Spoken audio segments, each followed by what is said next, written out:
Jimmy, no matter how you feel about it, the verdict is in. Guilty. That's right. Jimmy and I are guilty of loving the Alabama Crimson Tide.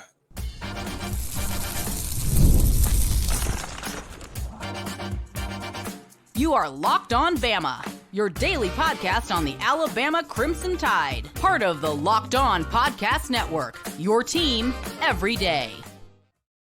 Hey again, everybody, and welcome back into Locked On Bama. Luke Robinson, that's me. Jimmy Stein, that's him. Thank you for making us your first listen every single day. Wasn't being political there, just a little joke. It is the biggest news of the day outside of Mark Sears returning.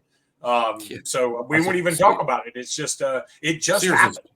Sears and Stevenson are first, though. That's the news of the day. Yeah, I mean, like CNN the news of the second day. And Fox broke into their own news about the Trump trial to talk about Sears and Stevenson. So we all know this. But that's where we'll start, Jimmy. But you and I did a live broadcast last night talking about Mark Sears and how much this means to the program. And, of course, since then, I mean, right at the very end of the broadcast last night, it was announced that Stevenson will be back. And now we just get word. And, I mean, like now the basketball news coming fast and furious. We get word that Alabama is also going to play home and home. Well, actually a 2-for-1.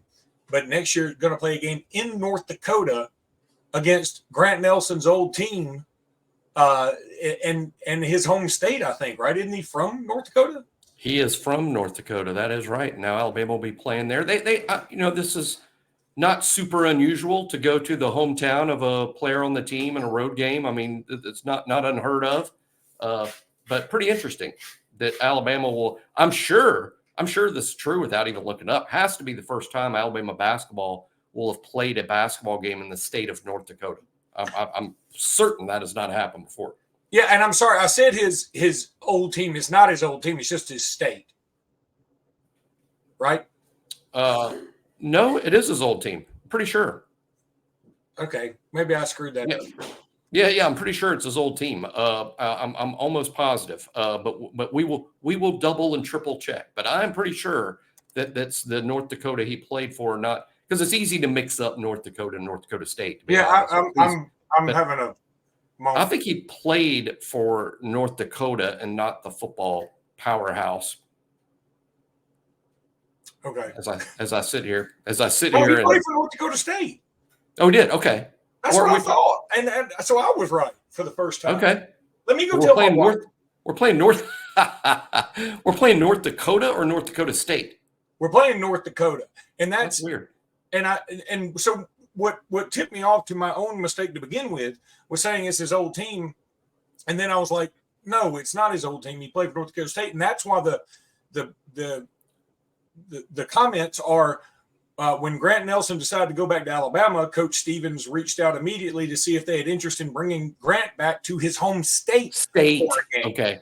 I read that wrong. I'd only read it right before we got on the air, and that's where I went wrong. Back to his home state. This is weird. This is like Caleb Downs going to Ohio State, so Ohio State calling Auburn saying, hey, y'all want to play? We just got Caleb Downs from Alabama. Y'all want to play us? It is pretty weird, but I do love it. I mean, I love it in this sense. Last year, Auburn went to Appalachian State, and they ended up losing. But, I mean, that was going to be one of their sort of resume builder games. I don't like those games as resume builders. There's no reason for Alabama typically to go to North Dakota, right? But I do like it in the sense that this is Alabama saying, hey, we're doing a 2-for-1. I mean, Alabama's not getting nothing out of this. I mean, they get 2 games with North Dakota built in now. But this is also throwing Grant Nelson a bone, saying, hey, man, we appreciate everything. We're going to give you a shot to go show out in your home state. And Alabama's going to get a lot of love nationally for doing this. This is a lot like North Carolina, if I remember right, used to do this all the time. And when Pete Chilcutt signed with North Carolina, he comes back and they play against Alabama. I think it was before the 89 Iron Bowl, if I remember right. Correct. It was that season. So, I love the idea of this, considering Alabama has a tough schedule on top of this. If this were one of the marquee games, I'd be like, what are we doing? But because it's not one of the marquee games, and let's just quickly, and again, we're basketball's dominating things here at the end of May, which is fantastic. But Alabama's schedule so far is McNeese State at home, then and Will Wade is still at McNeese State, right? He is. Okay. He got a lot of interest from other schools in the offseason, but nothing happened. So he is still at McNeese. Yeah. Then at Purdue on November 15th. Then that tournament in Las Vegas. Then how about this stretch for 8 days? Creighton at home, at North Dakota, Kent State at home. That's kind of bizarre. And then Birmingham against Illinois somewhere is to be determined. And also to be determined is going to be Alabama and what ACC foe they will face, the SEC ACC challenge. So, I mean, this schedule is already pretty doggone daunting. But going to North Dakota, I think is like, if you're a lot of those basketball dudes that do a lot of Twitter stuff like John Rothstein, those kind of guys, they're going to eat this matchup alive. They're going to love it. They're going to say this is fantastic and what a shrewd move by Alabama to go out there and how sweet are they to go to North Dakota and give them some love. And I'm going to be willing to bet this is going to be like an ESPN game. I mean, it's going to be a game that's going to draw some eyeballs just because Grant Nelson's going home. I mean, North Dakota's got 15 people that live there, but Grant Nelson was one of those 15 at one point. Yeah, so now there's 14. So we know, but no. I It's wonder gonna be a if sellout. do you think Alabama's going to draw Duke or North Carolina in that ACC challenge this year? I will. Here's my take. They should draw. I don't think they'll draw North Carolina because they just played them in the NCAA tournament. Normally that doesn't matter, but I don't think they will. I think they'll do North Carolina, Arkansas this year. Is what I think because of Calipari or something like that. I would then say, okay, maybe we got a good shot at Duke. But I'm willing to bet it's going to be Kentucky Duke. So then you're like, what's left? Well, it's not going to be Clemson. We did that last year. So I'm going to say something like North Carolina State. Or Miami, Virginia, Syracuse. All with big basketball reputations. Maybe not great year to year, but didn't we already do Miami this thing though? We played Miami a couple times not too long ago. That's certainly true. We also played Miami in an NIT game. I don't know why I remember that, but yeah, we've played Miami a few times. I don't want it to be Miami. I mean, I could live with Virginia. The easy answer is Auburn, Virginia. That's like they're laying it up for you. Like, here, take this. But I think Alabama's going to end up being something. Just don't give me Wake Forest or, How about this? Luke? Next year when we play the ACC Challenge, also members of the ACC, Cal, Stanford, and SMU, potential opponents. Ooh, give me SMU and SMU. Let it be the Keelan Russell Bowl. Well, SMU now with the new head coach, right? They hired Andy Ensfeld from Southern Cal. So SMU thinks they got it going on, hiring away the Southern Cal coach. And obviously that's a talent-rich area to recruit from. They're in the ACC, the basketball league that is the ACC. So maybe SMU is going to be a thing going forward. But I think they'll match up Alabama with a ACC team that's been recently very good, just like Alabama's been recently very good. And Luke's right. If they do match up Duke and North Carolina with more traditional SEC basketball powers like Arkansas plus Calipari and Kentucky, then I think Alabama would play whoever next year is perceived as the number 3 ACC team, but that could be Clemson again, although like Luke said, that seems unlikely. So I'll guess Miami, even though it might be unpopular. Okay. It just doesn't float my boat. But to be honest with you now, if it's not Duke or North Carolina, nobody in the ACC is doing it for me. So, give me Boston College if we're going to do that. They have the Kerry Good revenge tour. All right. Let's take a break. And when we come back, we're going to talk about some softball and just some other little odd and end things like Jaylen Waddle getting paid. But I'm going to tell you about Gametime right now. Look, I love the Gametime app. I've told you about it 100 times. This is the one thing I don't ever go to the live read to look at the paper for because I love Gametime this much. If you learn anything from this podcast, and it's probably pretty rare that you do, but if you do, it should be that Gametime is the place to go to get your tickets. I've used it for multiple events, multiple sports, World Series games. I've used it for college basketball, college football, NBA, NFL. I've used it for so many things, and it's so easy every single time. I have never, ever, ever had a problem with them. In fact, the only time I even came close to a problem was the NFL game with the Miami Dolphins, and they resolved it in like 2 seconds. I couldn't believe it. I was blown away because I'm so used to some of these other places that just don't take care of you as a customer. Gametime took care of me. I appreciate that. Go check out Gametime today. You're going to love it. It's so easy to set up. Just go get that app and download the Gametime app, create an account, and use code LOCKEDONCollege for $20 off your first purchase. Terms apply. Again, create an account and redeem code LOCKEDONCollege for $20 off your first purchase.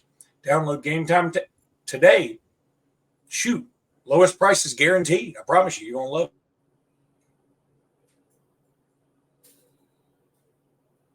Gosh, I got a little something in my throat there towards the end, and I was really tailing off. I needed the life alert. Anyway, so softball loses game 1 to UCLA in the most predictable way.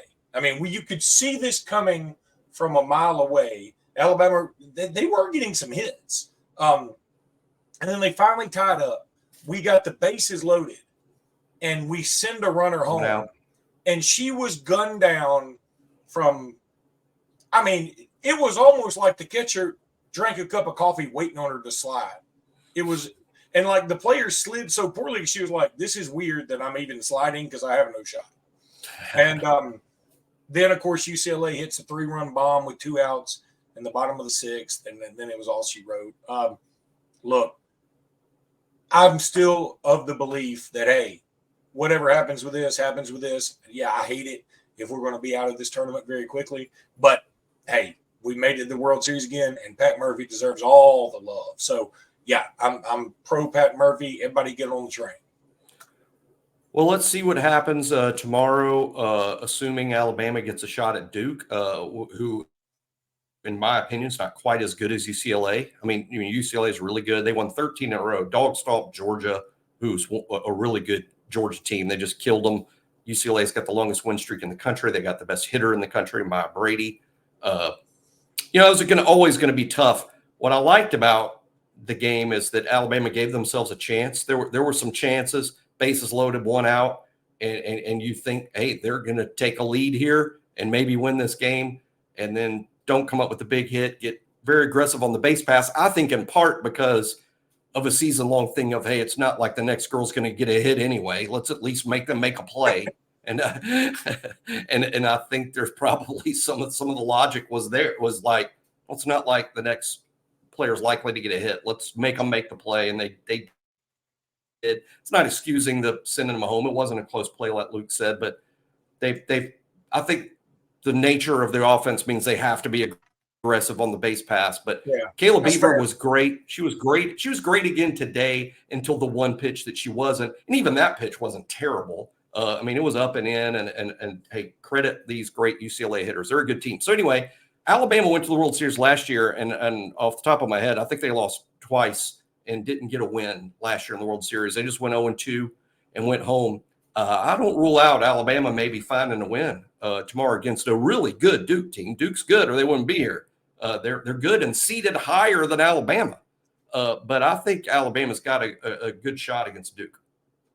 I think they do too. And yeah, Duke's down 7-1 as we have this podcast right now. So yeah, and then they would get the Oklahoma UCLA loser should they beat Duke, and maybe get another shot at UCLA. Hey, it's 1-1 in the 6th inning. It sort of reminds me of Tennessee a little bit in the sense of, hey, when it's 1-1 in the 6th inning, either team can win that game. So I would like to see Alabama get another shot at UCLA. That would only happen if they beat Duke, and let's see if that happens. I'm sure Jocelyn Brisky, the freshman, will be in the circle. And boy, what a great experience for her, launching pad into next year. Brisky getting a start in the World Series against Duke in a must-win elimination game. How about Jaylen Waddle? Meanwhile, in the NFL gets $76 million guaranteed out of an $85 million contract. That's, I mean, kudos. And just look, the first thing I'd say is, Jaylen, I think this is awesome. I'm so happy for you. Another Jaylen kicking butt from the University of Alabama. I mean, if my name's Jaylen, I'm going to Alabama. But the other thing I'd say is, would you mind contributing just a little bit to UA Alabama, sir? Yeah, Jaylen Waddle waddled his way to the bank. That's just awesome. He does that, the little penguin thing all the way. I would. All the way to the counter at the bank. Oh, I'd do it naked. 76 million, that's a lot. So just really happy for him. What a great player. And one thing that I will always remember about Waddle, it's not so much a specific play, and there were a lot of those.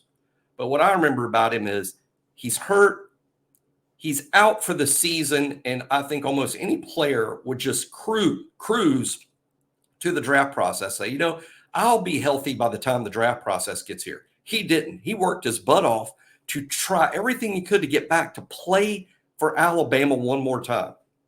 And he gets all the way back for the great, the game against Ohio State and the playoff. And I just love that about him. Most players would have sat that out, Luke. Most players would have said, I did not do all this rehab to get hurt again because I came back too soon. He didn't care. He wanted to play for Alabama one more time and play with his brothers and win the national championship. And that's what I'll always remember about Waddle, about him busting his butt in the rehab process to get back, even if it was only for the last game.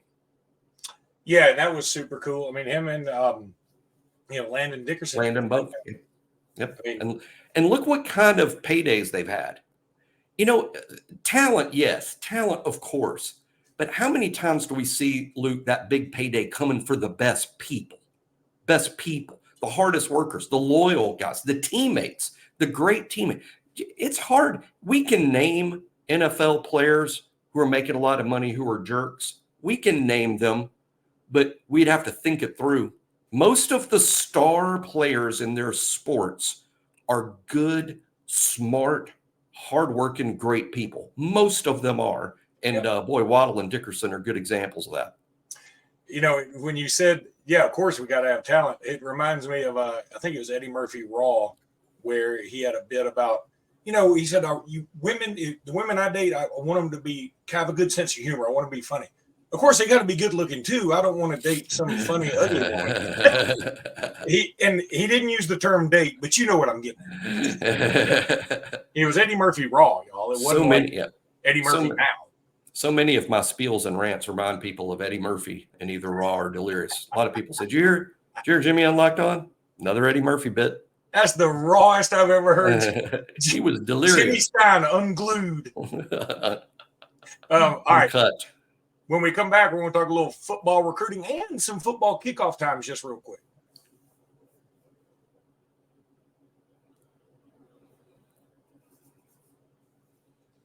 So, I left this game time thing. Why didn't you tell me I left that? Love game time. Boy, your pizza's ready. It's the vegetables. I'm old. We got to eat vegetables around here. The vegetables are ready. Your supper time mash. Okay. Some kickoff times and TV times have been announced. And unfortunately, Georgia Clemson is at 11 o'clock in the morning on that first Saturday. Yep. Miami and Florida is going to be 10,000 degrees at 2:30. But Notre Dame, Texas A&M, ABC 6:30. Now, I dig that. And then, of course, USC, LSU, we all know about that one. We all knew that Alabama, Wisconsin was going to be at 11. We all knew Western Kentucky was going to be right at the end of the evening, beginning of the night. And the same thing is going to be South Florida. I think it's at 6 o'clock on ESPN. The one thing that stood out to me was Ole Miss at Wake Forest, 5:30 p.m. on the CW. I can't think of anything more random I've ever said in my life. Park yourself in front of the CW at 5:30, folks. Next up, an episode of Smallville, followed by Ole Miss and Wake Forest. That's the only CW show I can name, I think. I'm sure, and it's probably hasn't been on in 10 years. Yeah, I don't think it has, but it's been gone so long it might be Bigville now. But okay, so Jimmy, let's talk a little recruiting. Got some more dudes coming in this weekend. What you hearing? Yeah, 12 official visitors. One that we'd even talked about, the wide receiver from Mater Dei, who was not ranked as highly as the corner and the running back. The wide receiver Marcus Harris, he has canceled his visit. He will instead go to UCLA. I think that's just simply a matter of priority priority for Alabama. I don't think that this isn't Alabama losing sleep. They would like to sign 2 more receivers to go with Latsier Brooks. And there's guys that they like more than Marcus Harris, like, for instance, Derek Meadows, Caleb Cunningham, Quincy Porter. They feel they have a good shot at those guys. So it's not like Alabama is crying themselves to sleep over Marcus Harris canceling the visit and sticking with UCLA, would probably be extremely excited to land him. But the other 12 guys are scheduled. Really excited about Keelan Russell this weekend, the quarterback from SMU. We talked SMU earlier, and here Keelan is really good. Reminds me of Jayden Daniels a little bit. Very similarly sized to Jayden Daniels. If anything, comparing them in high school at the same age, I'll give Jayden a slight nod in terms of speed and elusiveness with his legs.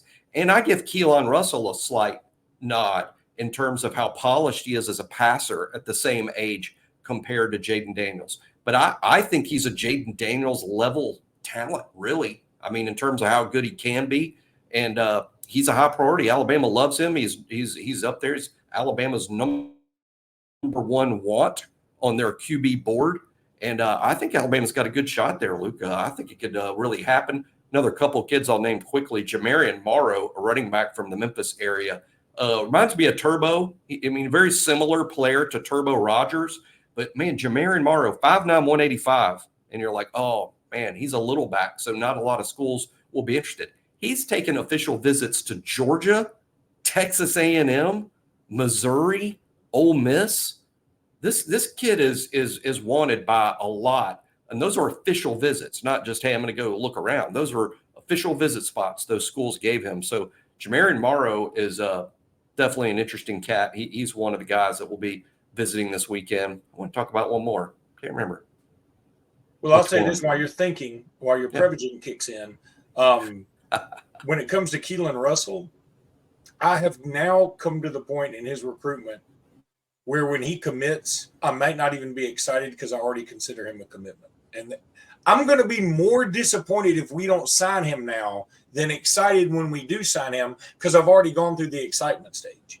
I really do. I think he's great. I like him a lot. If you tell me we're getting him and not getting one of these other quarterbacks as Randy Borhally, I'm totally on board. I'm fine with it.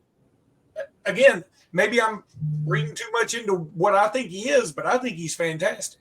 So, Matt Zollers is really good. Juju Lewis is really good. Name another quarterback that's really good out there this year, Jimmy.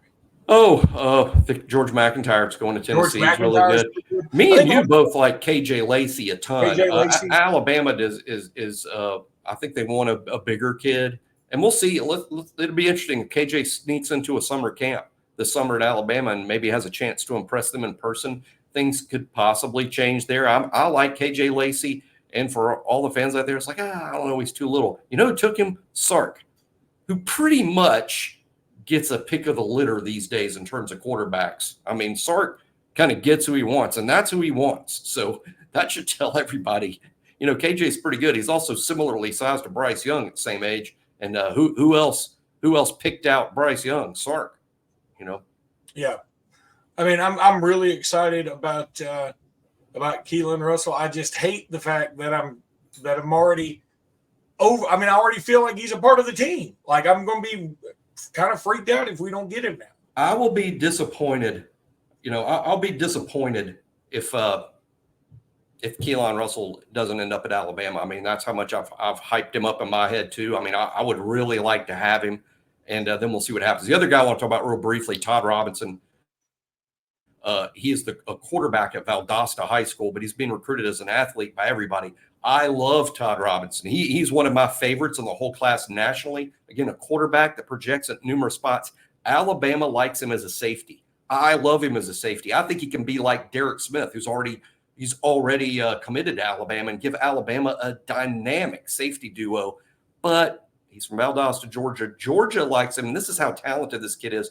Georgia wants him as a running back. Georgia is recruiting him to play running back. And he's an in-state Georgia kid with that running back offer. I think Georgia's going to be hard to beat. But he likes Alabama. This is a kid that's not ranked too high, but his official visit list makes him look like a 5-star.